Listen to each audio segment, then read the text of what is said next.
Hey there, fellow deep divers. Ready to jump into something crucial in the software world. Absolutely. Let's do it. Today we're going deep on the software testing lifecycle. That's STLC, for those in the know. Right. STLC, you might have heard the term, but not really sure what it all entails. Yeah, you might be prepping for a meeting or just, curious about how software actually gets made. That's more than just like checking if a button works, right? Right. So what is the STLC? Give us the rundown. Okay. Well, it's not just one single thing, it's a whole cycle, a series of steps that ensures software quality. Okay, so like a recipe a development team follows. Yeah, think of it that way. A very rigorous recipe. So walk us through the basics. What are the steps in this recipe? All right, so we've got 6 main phases. It all starts with analyzing the requirements, then moves on to planning those all-important tests. Then it's on to developing the test cases themselves. Yeah. Then setting up the environment where the testing magic happens. And then we actually run the tests. You got it. That's test execution. And finally, we wrap things up with test cycle closure. Okay, so from dissecting what the software needs to do to that final analysis, a lot happens behind the scenes. A lot does. And today, we're going to, uncover the why behind each of these stages, not just the what. All right, let's jump into the first phase then, requirement analysis. Sounds pretty basic, but I bet there's more to it than meets the eye. You bet there is. This is where the detective work starts, right? Yeah. We got to figure out exactly what the software is supposed to do. So before a single line of code is written, right? Right. Before any code. Yeah. We're talking both functional stuff like, does the button actually work? And non-functional stuff like, is it secure? Is it easy to use? All of that. so not just like, does it work, but does it work well? Exactly. Yeah. Let's say you're building an app that needs to work in like different countries. You got to think about language support right from the start. That's a requirement. Ah, I see. Catch those potential problems early. Saves headaches down the line. Big time. And there's this thing called the Requirement Traceability Matrix, or we have to call it RTM for short. Requirement Traceability Matrix. Got it. RTM. What's that all about? So picture this. You've got your detective's evidence board. Okay, I'm picturing it. The RTM is kind of like that. It links each requirement to the test that'll prove, yep, it works. So nothing slips through the cracks. Every little detail gets tested. Exactly. That's the goal. Requirement analysis, it's all about setting the stage for testing success. All right, on to phase 2 test planning. So if phase 1 was figuring out what we're testing, is this about figuring out how? You got it. This is where we get strategic. Like military-grade strategic. Kind of. What types of tests will we do? What tools do we need? How long will it take? Budget, resources, all that. Like, are we going to do black box testing or white box testing? Is that decided here? Yep, we pick the right techniques, the right tools based on, the project, the risks. It's all about choosing the best path forward. I'm sensing a theme here, a lot of planning up front. I never realized software testing was so strategic. Oh, it is. It's not just, clicking around and hoping for the best. It's a carefully thought out process, a plan of attack. Okay, let's move on to phase 3 test case development. We've got what we're testing and how we're going to test it. Now what? Now we roll up our sleeves and write the test cases, the nitty-gritty. Each test case is like a mini experiment. Okay, break that down for me. What do you mean by mini experiment? Well, let's say you're testing an e-commerce site. A test case might be checking if the add to cart button, actually works. Right, makes sense. But I imagine there's more to it than that. Oh, there's tons more. You got to think beyond the obvious. What happens if the user tries to add a negative number of items? What if an item's out of stock? All those weird edge cases. Edge cases, those unexpected things, right? Gotcha. Right. Got to cover all those bases. And each test case has to be documented. Steps, expected results, what to do if the test fails. I imagine that can get pretty complex, especially for large projects. Oh, it definitely can. There are techniques, though, best practices, to keep things manageable. I bet those techniques are super valuable, like secret weapons for testers. Yeah, you could say that. It's all about being detailed, being precise. Software testing is a meticulous art, really. All right, on to phase 4, test environment setup.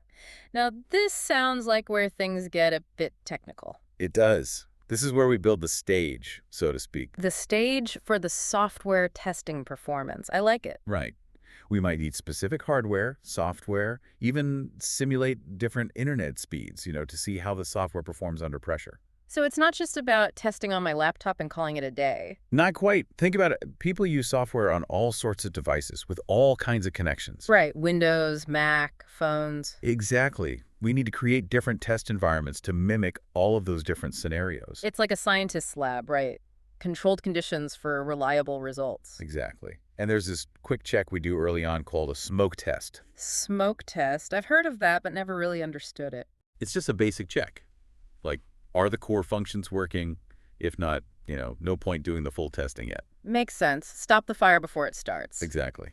It's all about making sure we're ready for the main event, test execution. All right, on to phase 5 then, test execution. Showtime. This is where we actually run those tests we've been meticulously planning. Lights, camera, action. We follow the scripts, record the results, report those bugs. It's all happening here. So testers are manually going through each test case, step by step, clicking buttons, filling out forms, all that. Yep, that's manual testing. Yeah. But we also have these amazing tools now for automation. Automation. Makes things faster. Way faster. Yeah. Especially for repetitive tasks and for, like, performance tests where you need to simulate lots of users at once. Right, that makes sense. But I imagine even with automation, human testers are still vital. Oh, absolutely. You need that human intuition, that ability to analyze, to spot those subtle things that an automated test might miss. So it's not just about passing or failing. It's about understanding the software's behavior, right? You got it. Test execution is all about gathering that data. It's not just about finding bugs. It's about getting a complete picture, a deep dive. This is reminding me of something I've always wondered: what happens when a test fails? Do testers just, send a note to the developer saying, hey, fix this? Huh? It's a bit more involved than that. Yeah. First, we got to figure out why it failed. Is it a bug in the software? Or was there a problem with the test itself? Maybe the environment. It's like detective work. So there's a whole investigation that goes on. Totally. And communication is key. Testers have to be good at explaining what they found, providing clear details so the developers can fix the issue. This makes me realize how crucial teamwork is in software development. It really is. It's not just about developers coding in their own little world. Testers, designers, product managers, everyone has to be in sync. Okay, final phase. Phase 6, test cycle closure. So the tests have been run, bugs have been hopefully fixed. Is this phase just about wrapping things up and moving on? Not exactly. It's more like a post-show wrap-up meeting. Like analyzing the performance, Yeah. seeing what worked and what didn't. Yeah, exactly. Did we meet our goals? What can we learn from this cycle? What could we do better next time? It's all about continuous improvement. It's that continuous improvement mindset again. It's key. You're always learning, always refining your processes. Wow, we've covered a lot in this first part of our STLC deep dive. We've gone from dissecting those initial requirements to that final test cycle closure. It's clear that software testing is more than just clicking around. It's a whole journey. It is. And that journey doesn't end here. There's so much more to explore. Exactly.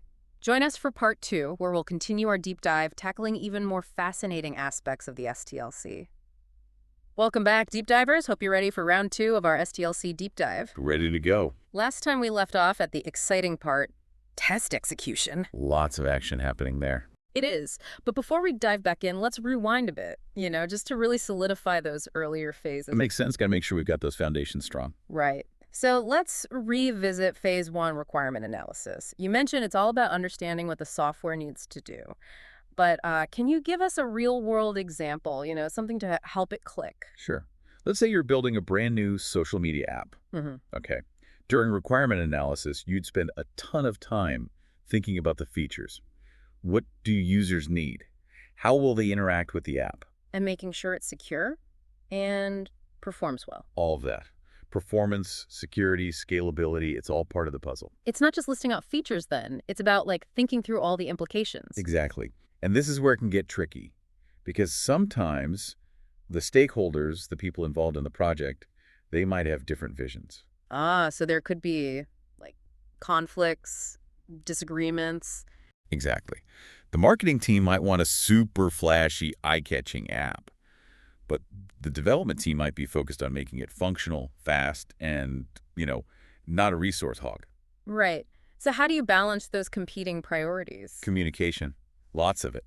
Everyone has to work together, understand each other's perspectives, and find that common ground. It's almost like a people management, right? As much as it is technical You analysis. could say that. Having a good facilitator can really help in this phase. Yeah. Someone who can guide the discussions, keep things on track. This makes me realize how important it is to get this phase right. Like if the requirements are messed up, the whole project could go sideways. Absolutely. Poorly defined requirements are a recipe for disaster. Yeah. Missed deadlines, blown budgets, and a final product that nobody's happy with.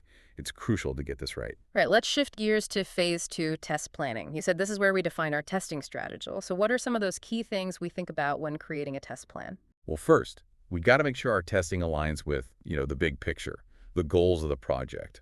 What are we trying to achieve with this software? What are the riskiest parts, the things that could really go wrong? So it's about being strategic, Okay. testing the right things for the right reasons. Exactly. We also got to be realistic about our resources. Yeah. How much time do we have? What's the budget? How many testers are on the team? What's their skill set? And based on those constraints, you decide what kind of testing to prioritize. Yep. Like if you're short on time and budget, you might focus more on automated testing. Or maybe you decide to only test the most critical features first. It's about making smart choices. It's like finding that balance between being thorough and being efficient. Exactly. You want to be as thorough as possible, but you also got to be practical. And a good test plan helps you do just that.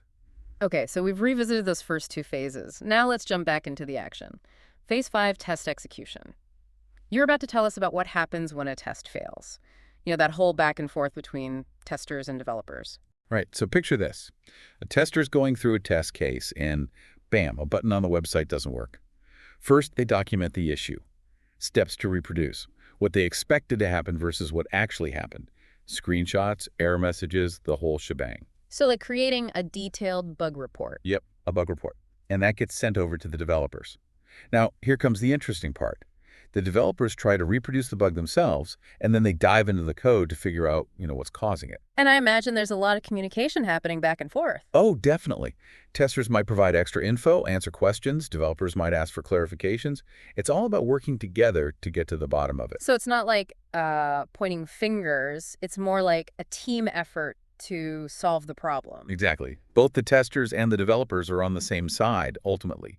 They both want the software to be top-notch. This just emphasizes how important it is for testers and developers to have a good relationship, right? Like to be able to communicate openly and honestly. It's crucial. When there's trust and respect, things just go smoother. You get faster bug resolution, a better product, everyone wins. All right, so we've talked about failed tests, but what about those tests that pass? Do they just get filed away? Well, not always. Even passing tests can teach us something. Like, let's say a test is passing, but it's taking a super long time to run. So it's not just about pass or fail, it's about like the bigger picture. Exactly. It might indicate a performance bottleneck in the code. We're always analyzing the results, looking for ways to improve. Always looking for those subtle clues. I love it. Okay, let's move on to the final phase. Phase 6, test cycle closure. So the tests are done, bugs are squashed. Is this phase just about like packing up and moving on to the next project? It's more than that. It's about taking a step back and looking at the big picture. What went well? What could we have done better? What did we learn? It's like a post-game analysis. So it's about learning from our experiences. Exactly. We gather all the test results, analyze them, look for patterns, how many tests passed, how many failed, were there any trends in the bugs we found. It's all valuable data. Data to help us improve next time. Exactly. We also put together a test report, summarizing the key takeaways. This report helps keep everyone in the loop. Developers, product managers, even customers sometimes. So it's all about transparency and continuous improvement. That's it. Test cycle closure is super important, but it often gets overlooked. But taking the time to reflect and learn can make a huge difference in the long run. Well, we've covered a ton of ground in this deep dive. It's clear that software testing is more than just, randomly clicking buttons. It's a complex process, a whole science, really. It takes analytical skills, problem-solving skills, and, like we said, great communication and teamwork. Right. And speaking of complex, there's one more twist to our STLC adventure. Oh, another twist. I'm intrigued. You see, the world of software development is always changing, right? Things move fast. That's true. Things never stay the same for long in this field. Exactly. And that's where Agile and DevOps come in. They've shaken things up big time. They have. They've changed the game completely. And that's where our deep dive continues. Join us for part 3, where we'll explore how the STLC is evolving to keep up with this fast-paced world of Agile and DevOps. Welcome back, deep divers. We've been on quite the STLC journey, haven't we? We have. From those early phases to test execution, it's been a whirlwind. It has. But in this final part, we're shifting gears. Time to talk about how the STLC is adapting to the world of, Agile and DevOps. Ah, yes, Agile and DevOps. They've really changed the game, haven't they? Big time. So how do these methodologies impact the STLC? What changes? Well, think of it this way. The traditional waterfall approach was like a cruise ship, moving slowly through each phase of the STLC. Okay, I'm picturing that big, slow cruise ship. Right, but Agile and DevOps, they're more like speedboats, zipping through iterations, adapting quickly. Okay, so less Titanic and more like Fast and Furious. Exactly. Agile is all about flexibility, collaboration. It breaks down development into smaller cycles called sprints. And testing. It's not just a separate phase at the end anymore. So you're constantly testing throughout the process. Constantly. It's baked into every sprint. This helps catch bugs early, keep the software ready to release at any time. Makes sense. And DevOps, how does that fit in? DevOps takes that Agile speedboat and adds a turbocharger. It really blurs the lines between development and operations, focusing on automation and smooth, continuous delivery. So you're not just building and testing faster, but also releasing faster. Exactly. Getting that feedback from users quickly. DevOps is all about shared responsibility, seamless collaboration. So we've got Agile speedboats, DevOps turbochargers. But what does this mean for the actual STLC? How does the process change? Well, the STLC becomes way more iterative, more automated. Each cycle through the phases is much smaller, much faster. So instead of these long, drawn-out phases, it's more like rapid cycles. Rapid cycles, yep. And test automation becomes crucial. You got to keep up with the speed. Right. We're also talking about continuous integration and continuous delivery. Okay, break those down for me. Continuous this and continuous the. What does it all mean? So continuous integration means developers are merging their code changes constantly into a shared repository. And each time they do that, boom, automated tests run to check for any problems. So no more like last-minute integration nightmares. Exactly. Catch those issues early.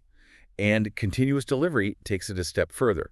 It automates the release process, so new features, bug fixes, they can all go out to users quickly and smoothly. So it's like a constant flow of building, testing, releasing. A constant flow. It's all about efficiency, keeping things moving. This all sounds amazing, but does the human element get lost? I mean, with all this automation, do we still need testers? That's a great question.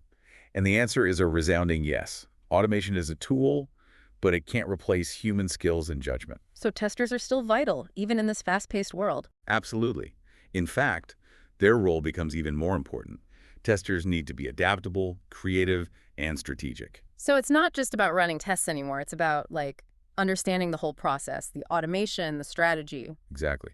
Testers need to design those automated tests, analyze the data, communicate their findings. They're like detectives, always looking for clues. Detectives of the software world. I love it. So it seems like our deep dive into the STLC has revealed something important. Software testing isn't just about finding bugs, right? Right. It's about ensuring quality at every single stage, from those initial requirements to the final release and everything in between. And it's constantly evolving, adapting to new methods, new technologies. It's a dynamic field, always pushing forward. It is. And that's what makes it so exciting. Well, that brings our STLC deep dive to a close.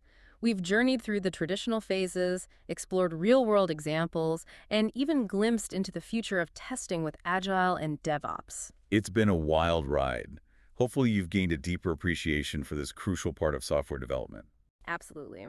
Until next time, deep divers, keep exploring, keep learning, and keep pushing the boundaries of software quality.